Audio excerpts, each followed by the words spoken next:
খারাপ সময় আমাদের জীবনে দুইভাবে প্রভাব ফেলে। হয়তো আমাদেরকে কাঁদার জন্য মজবুর করবে, আর না হয় সে খারাপ সময় আমাদেরকে লড়াই করার জন্য তৈরি করবে। খারাপ সময়ে 100% মানুষের মধ্যে 95% মানুষ কাঁদার জন্য তৈরি হয়ে যায়, আর বাকি 5% মানুষ লড়াই করার জন্য। আর এই 5% মানুষ সফল হয়, নতুন রেকর্ড তৈরি করে, ইতিহাসে এদের নাম স্বর্ণাক্ষরে খোদাই করা হয়। কিছু মানুষ জন্মগ্রহণ করে গোলামি করার জন্য, আর কিছু মানুষ জন্মগ্রহণ করে অন্যকে গোলাম বানানোর জন্য। জীবনে চরম সত্য হলো কোনো কিছু স্থায়ী নয়, তেমনি আমাদের জীবনে আসা খারাপ সময়গুলি, আমাদের সমস্যাগুলি কোনোদিন স্থায়ী হতে পারে না। সেই খারাপ সময়ে কে কেমন ভাবে রিয়েক্ট করে সেটা নির্ভর করে সম্পূর্ণ তার উপর। দিনের পর যেমন রাত আসে, তেমনি খারাপ সময়ের পর ভালো সময় আসবে, এটাই জীবনের চরম সত্য। আর যে খারাপ সময়ে টিকে থাকতে পারে সেই আসল হিরো, তার জীবনেও ভালো সময় আসবে, এটাই চরম সত্য।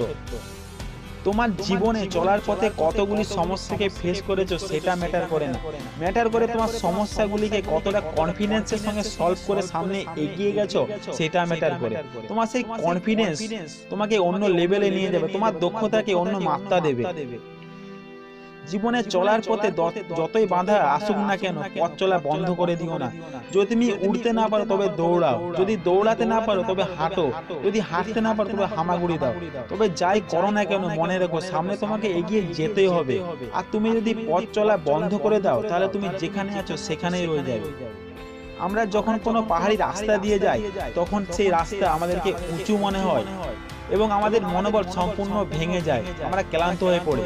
আমাদের মনোবল ভেঙে যাওয়ার আগে আমরা এটা ভাবি না রাস্তা যতই উঁচু হোক না কেন সেই রাস্তা আমাদের পায়ের নিচেই থাকবে, মাথার উপরে নয়। 2020 করোনা মহামারীতে সাধারণ মানুষদের কাছে হয়তো সেই সময়টা দুঃস্বপ্নের মতো হয়ে রয়ে যাবে, কিন্তু সেই দুঃস্বপ্নের মধ্যেও, সেই খারাপ সময়ের মধ্যেও সফল ব্যক্তিরা উঠে আসবে, কিছু ক্রিয়েটিভ মানুষ উঠে আসবে। 2020 সাকসেসফুল ম্যান লিখে ইন্টারনেটে সার্চ করলে অথবা ম্যাগাজিনের পাতা উল্টালে সফল ব্যক্তিদের নামের লম্বা লিস্ট দেখতে পাবে।